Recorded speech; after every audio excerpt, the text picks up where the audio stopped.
it's hard for conservatives to beat the allegations that they're going to start coming after their opponents, weaponizing their positions in the government, when they admit that they're going to do it before, and then they start doing it even before they get those positions. I'm talking about Kash Patel here and a woman named Olivia Troye, who used to be in the counterterrorism office of the vice president. She spoke at the Democratic National Convention. She's a Republican. She's a conservative.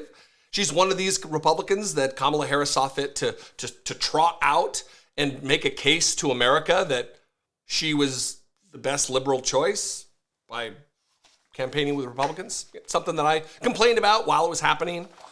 Still think it was a mistake. One of many points of light that brought us to where we are. It's not like that was it. That's the one thing. Anyway, I'm off track here. So I want to play this video from November 9th, just after Trump was reelected. This is Olivia Troye on MSNBC talking about the fear that people feel. But she's not going to bow down. She's going to face the consequences of telling the truth. It's a really salient moment that it ended up being prescient. It ended up really speaking to what was going to take place over the course of the next couple months, because here we are, and she's being threatened by Kash Patel and his lawyer. But first, this moment from November 9th. Olivia, I did want to leave with this question, which is, there have been direct threats made by Trump and other of his supporters about retribution to be taken against those that were brave enough over the years to speak out and to be a voice of reason and to explain why a Trump presidency a second time around would be even worse than the first. Do you have a concern for your own safety and for your own future in our country? Well, I'd be lying if I said I didn't, Katie. And so that's certainly something that my family and I are thinking about. But I will say this, I am prepared to face the consequences simply for telling the truth. And if that, brings with it whatever it may, I will continue to be a person out there standing up for our country and for the democratic values that I believe in. And I hope that I can be an example for others. These are going to be rough times, but it doesn't mean we back down from it. I think it is now that we actually have to band together and really stay strong about this authoritarian type of extremist movement that we are up against. You may ask, if you haven't really been paying attention, I would expect that you have, this is what she's talking about. This is Kash Patel from December of 2023, last year. This is what he said to Steve Bannon, admitting the thing that she is now facing a lawsuit over, where he says, we are going to go after the media. That's who we're going to target. Watch this. We will go out and find the conspirators, not just in government, but in the media. Yes, we're going to come after the people in the media who lied about American citizens, who helped Joe Biden rig presidential elections. We're going to come after you. Whether it's criminally or civilly, we'll figure that out. But yeah, we're putting you all on notice. And Steve, this is why they hate us. This is why we're tyrannical. This is why we're dictators. So knowing that Kash Patel is the guy who got nominated to the FBI, Olivia Troye just the other day, on December 2nd, I believe, was on MSNBC on, I think, Joanne Reed's show, and where she was asked about the nomination, because she knows Kash Patel. She's worked with Kash Patel. She is in a position to have an authoritative, informational view about who he is and how he will operate as the FBI director. And she said this. Well, I assume I've met Kash Patel. What do you make of this nomination and the clear terror that it is unleashing in Washington? Well, I think that these Republican senators and everybody who is familiar with the name Kash Patel also know the danger that he poses. And that is because it is a well-known thing in these inner circles by anyone who worked with Kash. And I worked with Kash in the White House. I was Vice President Mike Pence's counterterrorism advisor. So I had to coordinate with Kash a lot. Kash Patel is a delusional liar. Let me just be very clear about that. And he would lie about intelligence. He would lie about making things up on operations. I think Mark Esper has talked about that as well, where he put the lives of Navy SEALs at risk in an operation when it came to Nigeria. These are things that actually were happening in real time when he was in the role of CT coordinator in the White House. And I know this because at some point, I realized that I needed to double check Kash's work to make sure that I wasn't misinforming Mike Pence by relying on his word. So I had to go around him. And this is a guy who openly has contempt for people in national security, for people especially at DOJ and the FBI. He made open comments like this. And so I think, there is a little bit of fear here from people where they know that someone like Kash Patel is fully capable of just doing partisan investigations, whatever it takes.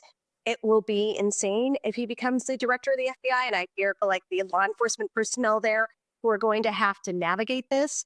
And quite honestly, when I look at Kash Patel in combination with what is Pam Bondi going to do if she gets in as AG, is that top cover for him? I mean, these are all the things that concern me when I see all of these names being proposed for all of these different positions, because this is a very real risk and to the detriment of Americans, to be clear. It really ultimately hurts the American people. She's worked with the guy. She knows the guy. And that brings us to today, where she tweeted this. Today, Kash Patel sent a letter to my counsel threatening legal action and demanding that I retract my comments on MSNBC about his unfitness to serve as FBI director. This aligns with his threats against the media and political opponents, revealing how he might conduct himself if confirmed in the role. I stand by my statements. My priority remains the safety and security of the American people. I am not the only person who has expressed concerns about him. So why me? And so it begins, she finishes the tweet. 1, get off Twitter, go over to Blue Sky, find another outlet.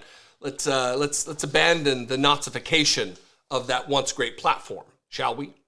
Secondly, I want to read from this 2-page letter, just the first 3 paragraphs here. The rest of it on the second page, which we'll throw up here, both pages as I read.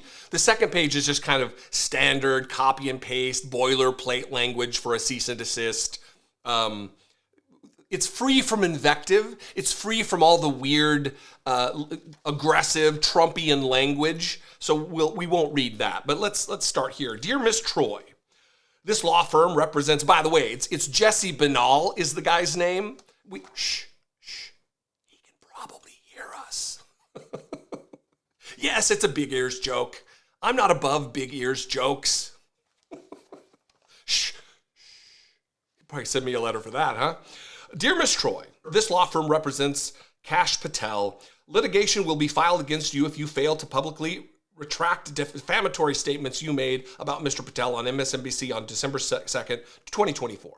Be further advised that you should identify and preserve all hard copy and electronically stored documents, information, and data that relate in any way to Mr. Patel and to your statements about him on MSNBC. On December 2nd, 2024, by the way, this is how they're going to categorize her statement that you just heard her make. You just watched what she said. This is how they categorize it. On December 2nd, 2024, you appeared as a live guest on MSNBC and made several false and defamatory statements about Mr. Patel.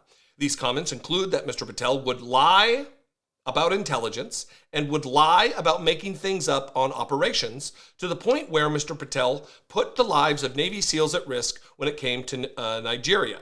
And, by the way, Navy SEALs, Jesse Binnall, just as a matter of how things work, since you have zero understanding of the military or our special operators, SEALs is not like the animal. It's an acronym. It should be all caps. We love the troops in a Republican land, don't we? The Navy SEALs risk when it came to Nigeria, and that Mr. Patel was even misinforming Vice President Mike Pence. This is a complete fabrication, and you know it is false by virtue of your former position in the White House. At no point did Mr. Patel ever lie about national intelligence, place Navy SEALs at risk, or misinform the Vice President. Not only did you have actual knowledge of the falsity of this smear, but you also did so with malicious intent of degrading his character and of cynical self-promotion. This is, of course, not the first time you have milked your former title as a means of spreading lies about associates of President Donald J. Trump. You are already embroiled in a lawsuit for your disgusting lies about Ambassador Rick Grinnell on Twitter. Mr. Patel demands that you retract your lies in a public statement on your X, on your Twitter account, within 5 business days of receipt of this letter. Unless this step is taken, Mr. Patel will take swift legal action to uphold his rights and reputation. He's going to uphold his reputation? Good luck with that. Shh, Jesse Binnall. They're already starting. They're already starting to harass. They're already starting to annoy. They're already starting to attack people who are opponents of Donald Trump, who are proponents of democracy and freedom and liberty and the Constitution, which just so happens to enshrines the protection of freedom of speech in this country.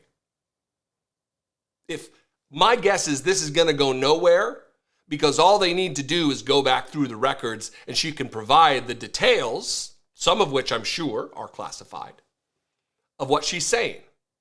Because Kash Patel is a loose cannon. He has proven himself to be a loose cannon through his words, through his threats of prosecution of Trump opponents, of journalists who are once again protected by the Constitution of these United States in the First Amendment. The First Amendment. The first one, Kash. What do you think? I would love to know. You can call, leave me a voicemail, 714-576-4054. Of course, you can email me, as always, daily@dollemore.com. You can also just comment below. That'll trigger the YouTube to share this content with unsuspecting. If I had a mustache I could twirl, I'd be twisting it. I would appreciate it very much. Helps with the algorithm. Please help support this work. You can help produce this work. Click the join button below this video. Become a channel member for $2 a month. There's my Patreon page at patreon.com/IDoubtItPodcast. There's Dollemore.info where you can buy merch, and we've got some other products that are getting ready to be sold that I'm very, very excited about. It's a book.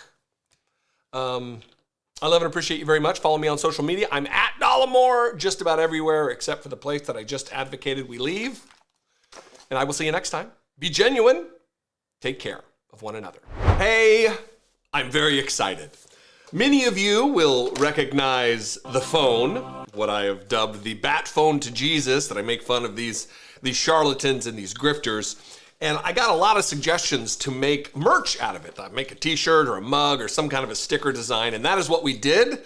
You can see here, it is a callback to the bit on the show. And if you want to help support the show and then get something tangible in return that you can hold in your hand or stick on your laptop or put on a mug, we have it on mugs and everything else, go to Dollemore.info and you can support the show in this way. I appreciate it in advance. And also you can just go check out the website that we're retooling all of the merch and all of there's ways to get to Brittany Page's channel and our podcasts and all kinds of other stuff. So anyway, Dollemore.info will redirect you to that.